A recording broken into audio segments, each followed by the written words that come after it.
ఎవరు రమణబాబు పోవాలనుకున్నారు. అప్పుడు సీతాదేవి కూడా నేను కూడా వస్తా అని చెప్పింది.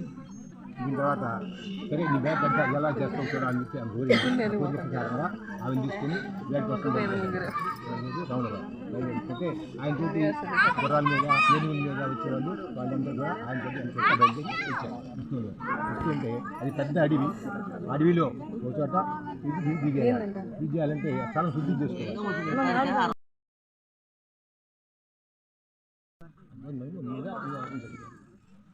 తర్వాత విఘ్నేశ్వర పూజ పుణ్యావతి తర్వాత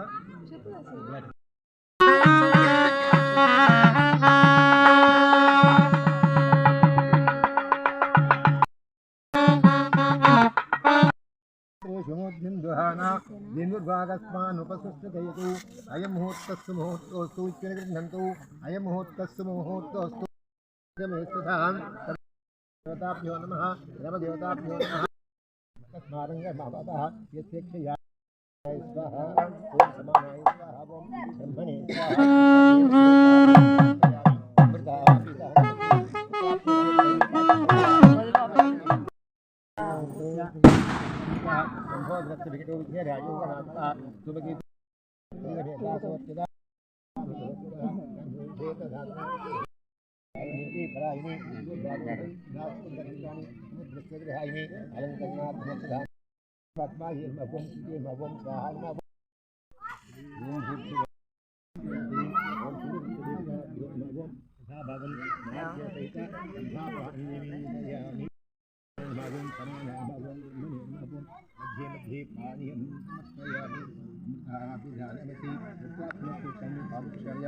స్వాహా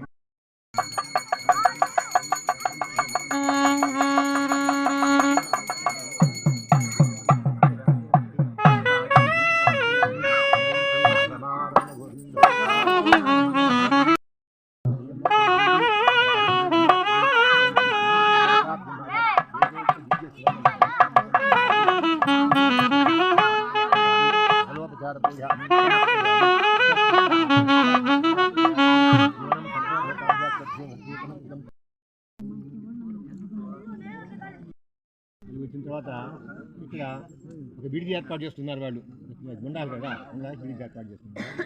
ఆ విడిదిలో నిజంగా పుణ్యావసరం కల్పించుకొని వాళ్ళు విడిదిలోకి చేరారు. రెస్ట్ తీసుకోరన్నమాట. దీనివల్ల వచ్చారు కదా, అలసిపోయారు కాబట్టి ఆవేళ కొంచెం విశ్రాంతిగా ఉంటాము ఇవాళ అని చెప్పేసి వాళ్ళు విశ్రాంతిగా ఉన్నారు. ఆ రోజు ఉంటే ఈ వచ్చిన విషయాన్ని అడవిలో తపస్సు చేసుకునే మునులు తెలుసుకున్నారు. అంటే రాముల వారు సీతాదేవి పరివారం అంతా వచ్చారంట, అడవిలు వేటాడడానికి వచ్చారంట. వాళ్ళు కొన్ని కోరికలు పడాలా పోదామని చెప్పి వాళ్ళు మాట్లాడుకొని బయలుదేరి కనిపించారు. వీళ్ళు వచ్చేసిన తర్వాత ఏమడిగారంటే రాజుగారు అంటే రాజుగారు రాజుగారు మా యొక్క కుటీరాల మీదకి మేము తపస్సు చేసుకుంటుంటే కుటీరాల మీదకి సింహాలు పెద్దవులు వచ్చి పడుతున్నాయి, మమ్మల్ని ఇబ్బంది పెడుతున్నాయి, జపాన్ చేసుకోకుండా ఇబ్బంది పెడుతున్నాయి, కాబట్టి మమ్మల్ని రక్షించండి అని చెప్తూ ఇంకా ఏం చెప్పారంటే కొంతమంది రాక్షసులు సింహాల రూపంలో యొక్క ఏనుగుల రూపంలో వచ్చి మా యొక్క కుటీరాలు ధ్వంసం చేస్తున్నాయి, తొక్కి చంపేస్తున్నాయి అని చెప్పేసి ఆయనతో మొదలుపెట్టుకున్నారు. వాళ్ళు చంపేయండి మొదలుపెట్టుకుంటే హనుమాన్ గారు చెప్పారంటే నేను రేపు వేట కోసం వెళ్ళి వాటిని చంపేస్తా బొమ్మని చెప్పి అనుమతించి వెళ్ళబెట్టించారు. సరే వాళ్ళు ఏం చేశారంటే ఈయన అలసిపోయి వస్తారు కదా, ఏదైనా విందు ఏర్పాటు చేద్దాం అని చెప్పి అనుకొని వాళ్ళు ఏర్పాటు చేయాలి అనుకున్నారు. సరే ఆయన ఉదయం లేచి రమణబారు సీతాదేవి ఇక్కడేమండి రమణబారు మాత్రం వాళ్ళ పరివారంతో కలుసుకొని వేట కోసం పోయాడు. సరే వేటాడారు, మధ్యాహ్నం అయింది, ఇంటికి వచ్చారు. సాయంత్రానికి ఇంటికి వచ్చారు. వస్తే అప్పుడు బాగా అలసిపోయాడు కాబట్టి ఇంటికి వచ్చిన తర్వాత ఆయన చేద్దానికి మంచి మంచి స్నానానికి నీళ్ళు ఏర్పాటు చేశారు. ఆయన స్నానం చేసి తర్వాత మంచి భోజనం పెట్టించారు. అయిన తర్వాత వినోదం కోసంగా రాత్రి కార్యక్రమం కోసంగా ఈ యొక్క కచేరీలాగా పాట కచేరీలాగా తెప్పించారు. ఎవరి చేత అప్సరసల చేత నాట్యము గాన కచేరీ తెప్పించారు. వాళ్ళు అయ్యా మీరు రెడీగా ఉన్నారు పాడడానికి. వాళ్ళు చేశారంటే మంచి మంచి పాటలు పాడుతూ నాట్యం చేస్తూ కూర్చోన్నారు. ఎవరు ఆ అప్సరసలు. చేస్తుంటే ఇక రమణ వారు సీతాదేవి వాళ్ళ పరివారం అంతా చేసుకొని అలా చూస్తూ ఉన్నారు. పాట పాడండి ఏదన్నా.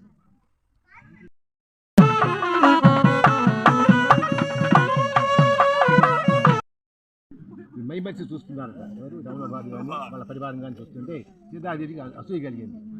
నేను పక్కన కూర్చుండగానే నన్ను వదిలిపెట్టి ఆ వాళ్ళ స్థానం అంతగా చూస్తున్నాడని చెప్పేసి అనుమానం వచ్చి ఏం చేసిందంటే ఈయన వాళ్ళతో వచ్చరికెత్తుంటుంది. ఏం చెప్పింది, మనం మాత్రం వెళ్ళిపోతాం చెప్పండి, వెళ్ళిపోతాం ఇంటికి అని చెప్పేసి చెప్తూ ఆయన వస్తువులు కొన్ని ఉన్నాయి కదా, ధనుర్బాణాలు ఉన్నాయి, కొన్ని వస్తువులు ఉన్నాయి, ఇంకా ఈ భుజకిత్తులు, ఈ యొక్క రక్షా కవచం కొన్ని ఉంటాయి, అవన్నీ తీసుకొని మనం వెళ్ళిపోదాము అని చెప్పేసి వాళ్ళతో చెప్పేది. చెప్పిన తర్వాత వాళ్ళు ఏం చేశారు, ఆ వస్తువులను తీసుకొచ్చేసారు. చల్లగా తీసుకొచ్చిన తర్వాత ఆ వస్తువులు తీసుకొని నేను తీసుకొని వాళ్ళు వెళ్ళిపోయారు. మాత్రం చూడాల, ఎందుకని రసాలు చూస్తుంటే వాళ్ళు వెళ్ళిపోయేటప్పటికి కొంతసేపు అయిపోయిన తర్వాత వాళ్ళు పాటలు మంచి పాటలు అయిపోయినాయి. ఇక దేవుడి భక్తి పాటలు పాడుతున్నారు. కొంచెం పాట పాడండి, భక్తి పాట అంటే అంత కదా తింటాడంతా ఆడిపోయినాయో అప్పుడు వర్షం వచ్చింది.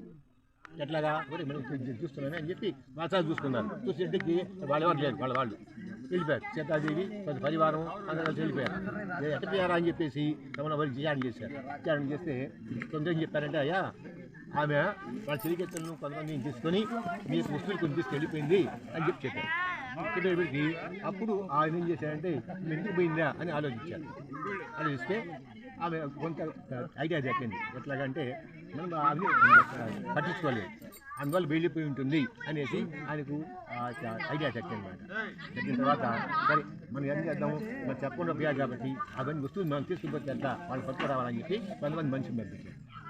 ఎవరు రామరావు పంపిస్తే ఆయన రామరాజు పంపించిన మనుషులు ఎవరు హనుమంతుడు, విష్ణుసేనుడు, గరుత్మంతుడు వాళ్ళని పంపించారన్నమాట. వాళ్ళు వెళ్ళి వాళ్ళు తెలుసు ఎట్లా తీసుకుపోయారు తెలుసు కదా, వాళ్ళు వెళ్ళి ఆ తీసుకుపోయిన వాళ్ళు పట్టుకొచ్చారు. మళ్ళీ పట్టుకొస్తే వాళ్ళు వచ్చిన తర్వాత రమణ వారితో చెప్తున్నారు. వాళ్ళు ఏమని ఎందుకు తీసుకున్నారు రామరావు అడిగారు, మీరు తీసుకోవాల్సిన కారణం ఏంటి అని చెప్పాను, నాకు చెప్పండి ఎట్లా తీసుకుపోయారు అని అడిగారు. అడిగేటప్పటికి అప్పుడు వాళ్ళు ఏమంటారంటే, అయ్యా రాజుగారు మీరు వాళ్ళ సార్ అట్లా చూస్తూ ఉన్నారు, అప్పుడు ఆమెకు అనుమానం వచ్చింది, అనుమానం మీద మాకు ఈ మాట చెప్పింది, మేమంతా ఆ మాట మీరు చెప్తామంటే ఆమె ఒప్పుకోలేదు కాబట్టి ఇదేం చేయలేకపోయినాము, ఆ మాట వినాల్సి వచ్చింది కాబట్టి మేము ఆ మాటిని ఇలా తీసుకుపోయాము, తప్పు మాది కాదు అని చెప్పి దండం పెట్టి వస్తున్నాం. సరే అని చెప్పేసి ఇంటికి పోదామని చెప్పి బయలుదేరి వస్తున్నారు. మనం కూడా లేచి ఇంటికి